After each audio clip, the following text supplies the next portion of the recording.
Lydia sat quietly at the long wooden table, the smell of roasted chicken and fresh bread filling the warm dining room. Her parents' anniversary dinner was always a big deal, and she had taken a day off work just to be there. She smiled politely as her mother poured her a glass of juice, and her father talked about how proud he was of his children. Everything felt peaceful for a while, until Mr. Cole pulled out a white envelope and handed it to her brother Michael. Michael grinned, already guessing what it was. He tore it open and his eyes widened. $50,000, he said proudly. To restart my business. Their mother's eyes shone with pride. We believe in investing in our son's future, she said with a big smile. The table filled with praise and laughter. Michael leaned back in his chair like a king who had just been crowned. Then Mrs. Cole turned to Lydia. Her smile softened, polite, almost pitying. She reached into her purse and pulled out a small, folded bill. Here, Lydia, she said lightly, placing it in Lydia's hand. Buy yourself a coffee on your way to work. Lydia looked down. $2. The table burst into laughter. Even her parents chuckled, thinking it was harmless fun. Lydia smiled too, or at least tried to. Her lips curved, but her heart sank. She wanted to speak, to say something, but the words stayed trapped in her chest. Michael smirked, leaning toward her. You should be happy for me, sis. You never take risks. Maybe that's why you never win. The laughter faded slowly. Lydia nodded, pretending to agree, her throat tight. She stared at the check in Michael's hand, the way he waved it proudly, and then at the $2 bill crumpled in her palm. The difference between them was clear, and not just in money. She stood up quietly. I'll just get some air, she whispered, forcing a smile. Outside, the night air was cool. The garden lights glowed softly, and Lydia stood there, breathing deeply, trying to keep her tears from falling. She looked back through the window. Her family still laughing, her mother fussing over Michael. Lydia clenched the small bill in her hand, her voice breaking into a whisper only the wind could hear. One day, she said, I'll be more than the daughter you pity. The moonlight touched her face, hurt, but full of quiet strength. Her eyes no longer looked sad. They looked ready. Something inside her had changed forever. That we see Lydia's past. As a little girl, she was quiet but full of talent. She loved to read, help her teachers and care for people. If someone fell, she was the first to run and help them up. Her teachers often said, Lydia will do great things one day. Her brother Michael was different. He was charming, funny, and confident, but he always got into trouble, skipping homework, lying about grades, and spending money carelessly. Still, their parents adored him. Whenever Michael failed, their parents found excuses. Whenever Lydia succeeded, they nodded and said, That's what's expected of you. One day, when Lydia was 17, she got a letter from a top university abroad. She was thrilled and ran to show her parents. Mama, Papa, I got accepted, she said, her voice trembling with joy. Her mother's smile faded. You're a girl, she said softly. Stay close to home. It's better and safer. We can't afford to send you abroad. That same year, they spent thousands of dollars sending Michael overseas to find himself. Lydia never argued. She stayed home and studied nursing at a local college. Every night, she cried quietly, not because of the hard work, but because she felt invisible in her own family. Years passed. Now Lydia is 28. She lives alone in a small apartment near the city hospital where she works. Her life is simple. She wakes up early, makes herself tea, and walks to work before sunrise. She works long hours, sometimes double shifts, to pay off her student loans. She doesn't complain. She never has. Even though her parents rarely visit, Lydia still calls them every week. She sends small gifts, a scarf for her mother, medicine for her father, groceries when she can afford them. Michael, on the other hand, keeps borrowing money from them. Every time he promises to pay back, but he never does. Still, her parents treat him like the golden child. Your brother has big dreams, her mother says proudly. He just needs more time.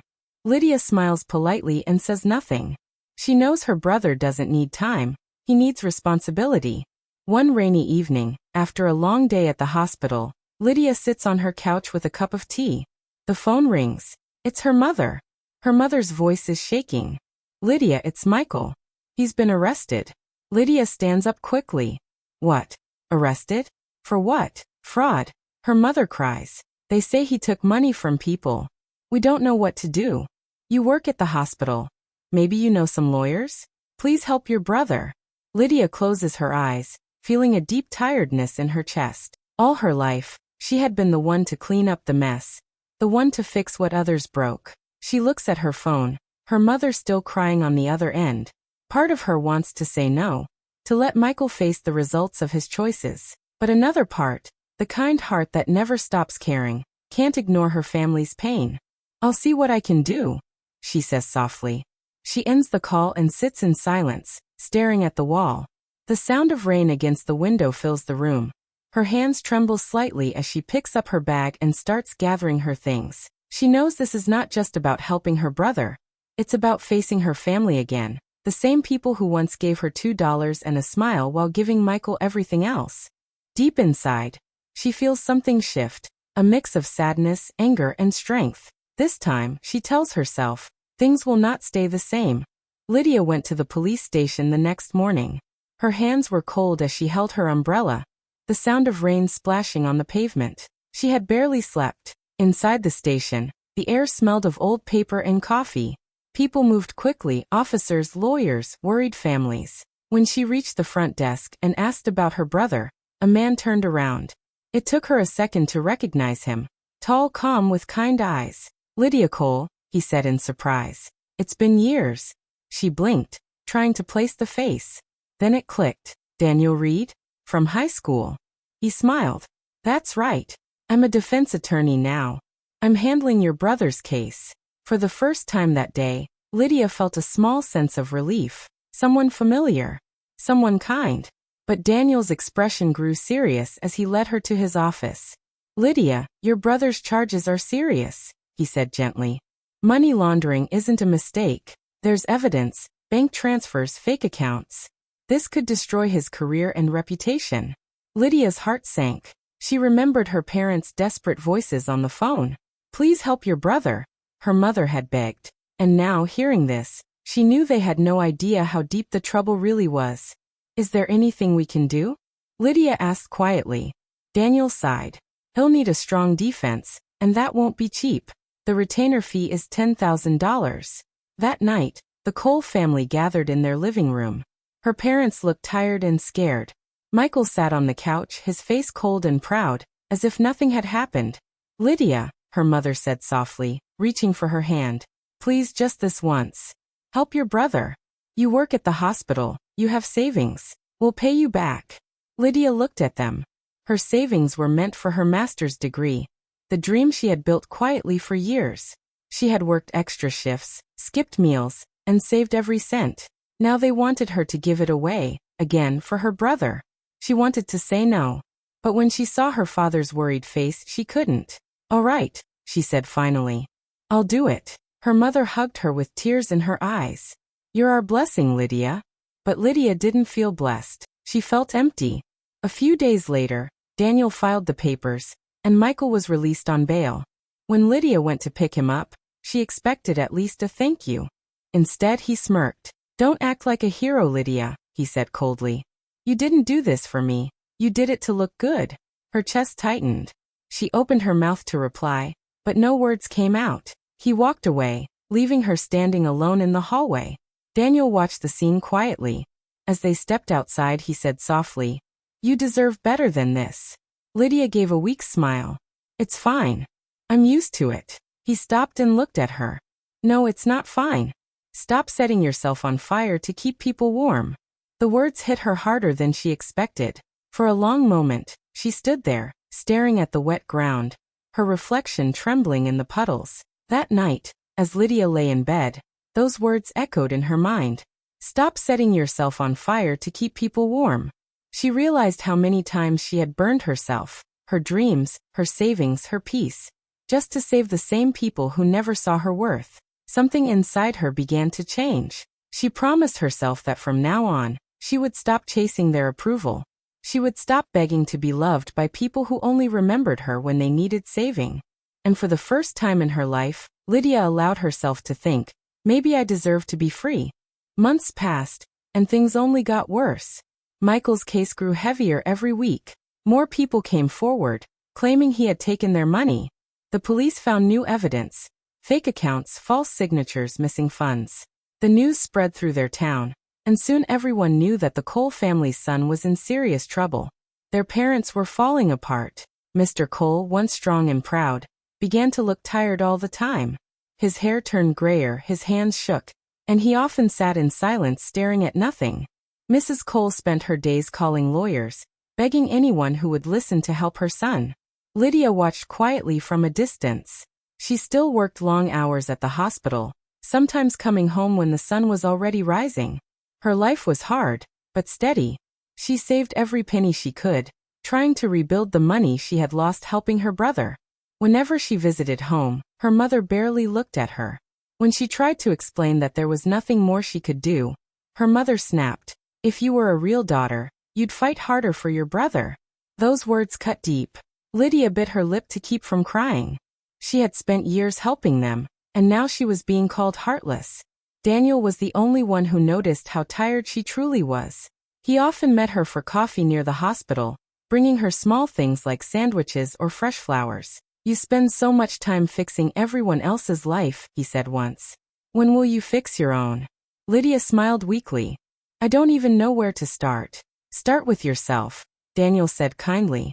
With his encouragement, Lydia enrolled in part-time classes for healthcare management. She studied during her breaks at work, reading late into the night.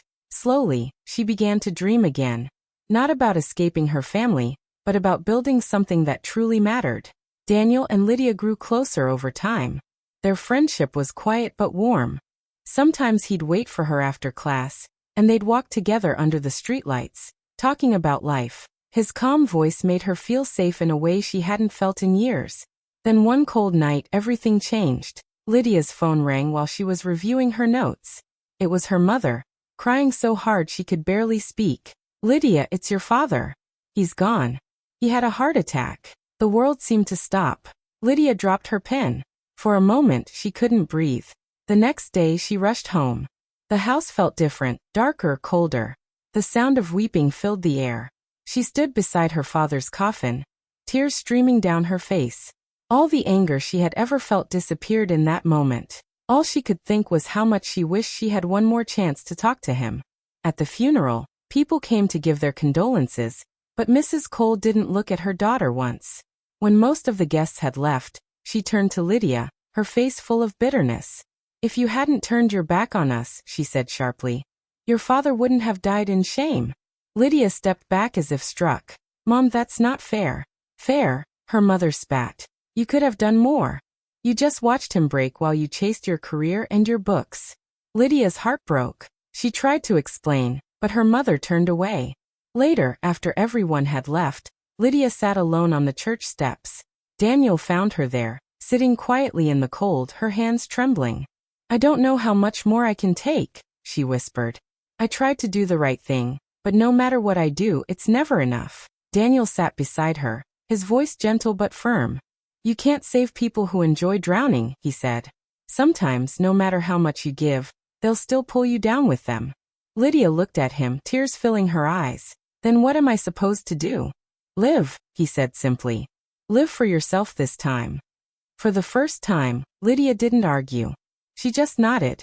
As the days passed, she began to focus on healing. She worked, studied, and spent quiet evenings remembering her father. The man who, despite his silence, had once told her, "You have more strength than you know." What Lydia didn't know was that before his death, her father had made one last decision, one that would change everything.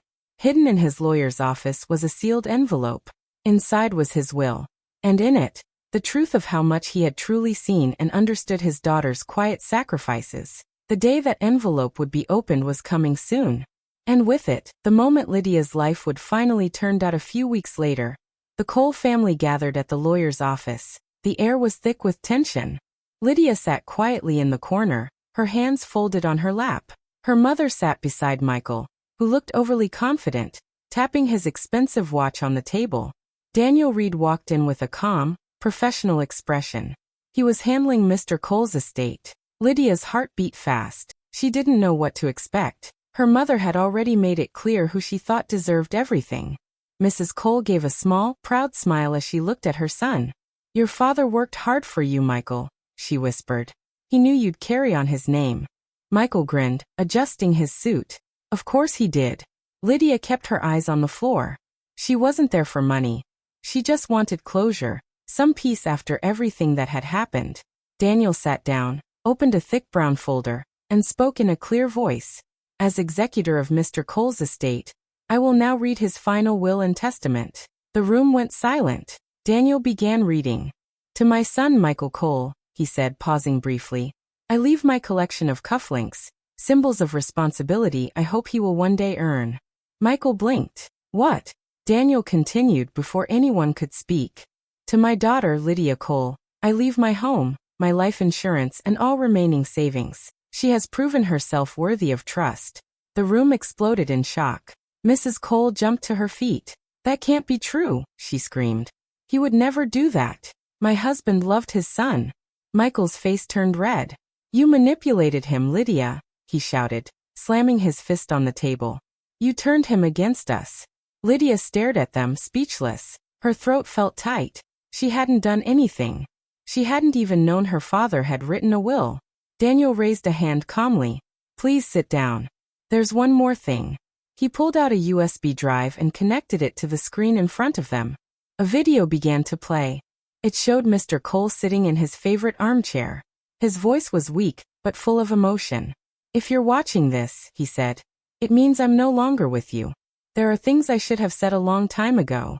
Mrs. Cole covered her mouth. Lydia froze, tears already forming. Mr. Cole continued. Michael, my son, I gave you every chance to prove yourself, but I cannot give you responsibility. You must learn it on your own. Then his eyes softened.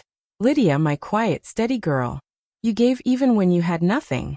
I remember the day I handed Michael that check and gave you $2. You smiled, even when I mocked you. That moment stayed with me. The $2 you accepted without resentment meant more than all the thousands I wasted. I hope this helps you finally build your own life. Lydia covered her face, crying softly.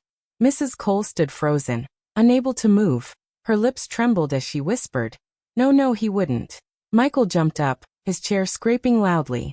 This is ridiculous. I won't accept this. He stormed out of the office, slamming the door behind him. The sound echoed through the room. Lydia stayed seated, tears still falling.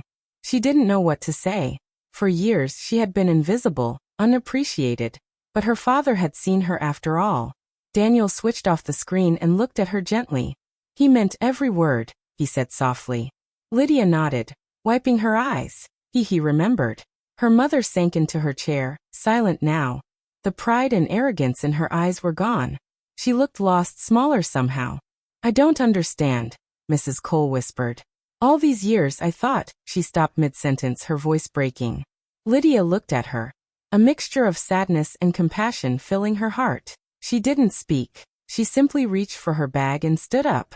Daniel gathered the documents and handed her the official papers. Everything is legally yours, Lydia. The house, the accounts, everything your father mentioned. Lydia nodded slowly, still in shock. Thank you, Daniel. As she walked out of the office, she felt something shift inside her. Years of pain and injustice lifting off her shoulders. For the first time in her life, she didn't feel small. She didn't feel forgotten. Her father's last act had given her something no money could buy: dignity, truth, and the freedom to start again. Behind her, her mother sat in silence, staring at the floor, while Daniel quietly closed the file. The world outside was bright and peaceful. Lydia took a deep breath, letting the sunlight touch her face. Everything had changed in a single moment. The moment her father's voice from beyond the grave finally gave her the place she had always deserved. Weeks later, Lydia moves into the house her father left her. It's quiet, old, and filled with memories, both warm and painful. For a few days, she just walks through the rooms, touching the walls, remembering her childhood laughter, her father's voice, and her mother's scolding. Slowly, she begins to make changes. She paints the walls bright white, replaces broken windows, and clears the garden her father once loved. But this time, she doesn't do it to impress anyone. She does it for herself, and for the people who need hope. Lydia decides to turn the house into a community health center.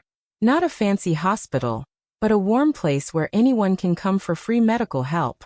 Every weekend, she opens the doors to mothers, children, and old men who can't afford treatment. Daniel helps her through the process, filling out papers, registering the clinic, and arranging donations. He watches her work late into the night, still gentle, still humble. One evening, as they hang the new sign outside the Cole Community Health Center, Daniel smiles and says, "Your father's gift became everyone's blessing." Lydia smiles back, eyes glistening. For the first time in years, she feels at peace. Not because of what she gained, but because she turned pain into purpose. Meanwhile, Michael's life falls apart. His fraud case goes to court, and this time, there's no one left to save him. The truth comes out. He had stolen from investors and friends. He's sentenced to prison, and the once proud Mrs. Cole stops leaving the house. Lydia visits her one quiet morning. Her mother looks thinner, older, bitterness etched deep into her face. Without a word, Lydia places a small bag of groceries on the table, rice, milk, and fruit. Mrs. Cole trembles as she says, "I gave you $2 once, yet you're the one feeding me now." Lydia's eyes soften. She answers gently, "Because kindness doesn't need interest." Tears roll down her mother's cheeks. For the first time, she reaches for Lydia's hand, not out of control or demand but regret. Lydia stays only a moment. As she steps outside, the sun breaks through the clouds. She looks back at the small, crumbling house where she once felt unloved and then ahead, toward the clinic she built from the same family name that once caused her pain. Her eyes fill with tears, but there's peace in her smile. She walks away slowly, stronger, freer, and finally living for herself that fade out. Some inherit money. Others inherit purpose. Months later, it's Christmas again. Snow falls softly outside as warm light glows from the windows of the community health center. Inside, Lydia hosts a small dinner with Daniel, the nurses, and volunteers who have become her new family. The table is full of simple food: roasted chicken, bread, and laughter. Children she once treated run around with handmade cards and tiny gifts. One little girl hands Lydia a small bracelet made of red and green beads. "For you, Auntie Lydia," she says shyly. Lydia smiles, her heart full. Daniel raises his glass and says, "To Lydia, proof that even when the world gives you $2, you can build something priceless." Everyone claps and cheers. Lydia laughs softly, but her eyes drift to the window. Outside, under the dim streetlight, she sees her mother standing still, wrapped in a shawl, watching from afar. Her face carries pride, regret, and love all at once. Without a word, Lydia steps outside into the cold. She places a small, wrapped gift on the porch beside her mother and whispers, "Merry Christmas, Mom." Then she walks back inside. Mrs. Cole opens the gift. Inside is a framed $2 bill, the same amount she once gave Lydia long ago, with a note that reads, "This was the start of everything." Her mother clutches it to her chest and cries softly as the sound of laughter fills the air from inside. Fade out. Lydia stands by the Christmas tree, smiling, strong, radiant, and finally free. The full circle from pain to purpose is complete. Hi besties.